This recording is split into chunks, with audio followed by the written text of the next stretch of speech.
Hello everyone, magandang oras sa ating lahat. Welcome to my videos. Maraming salamat sa panonood at lalo na sa mga nag-subscribe.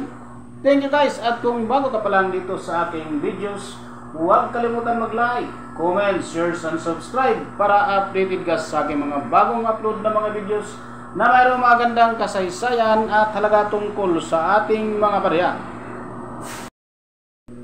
Guys, andito na naman tayo sa pangungulikta ng mga old coins, katulad ng mga foreign coins. Walang pinipili guys, basta kay mayroong old coins ay aking kinukulikta.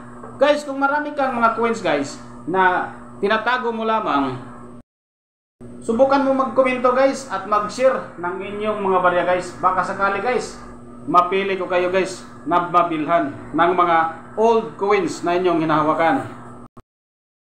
Huwag magdalawang isip guys, mag-share ng inyong mga barya guys. Baka sakali guys, mabibisita ko ang inyong bahay guys. Dahil kailangan ko guys ang maraming mga barya na katulad nito guys ng foreign coins. Kailangan lang guys intindihin at habaan pa ang ating pasensya para hindi tayo ma-stress sa kakaisip ng ating mga barya na hindi pa nabibinta.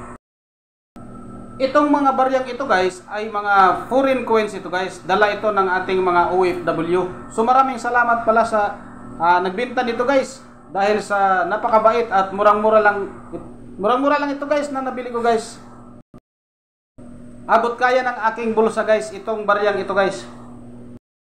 Kung marami kayong mga barya guys na katulad ito guys, huwag magdalawang isip guys, mag-post at mag-komento dito sa ating video guys para malaman ko rin guys na at baka sakali mabilhan ko kayo guys ng mga barya na katulad ito guys.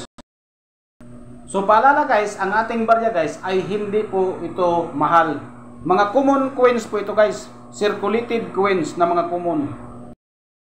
So lagi kong sinasabi guys, ang mga common coins ay walang mataas na value. Guys, kung mayroon kayong mga common coins ay pwede po nating bilhin sa kilo-kilo.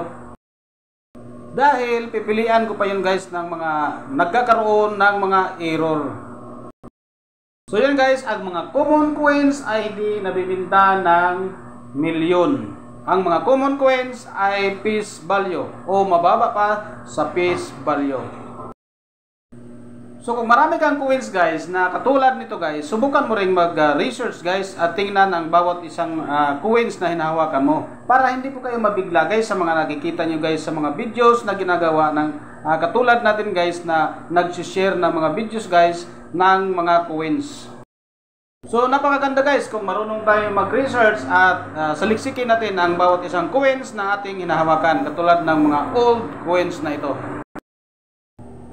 At paalala guys, sobrang dami na nagkalat ang mga scammer ngayon sa ating lipunan. So mag-ingat po tayo guys sa mga barya na ating nakikita at ating nahawakan dahil marami pong mga scammer na naghahanap ng mabilhan at mabintahan.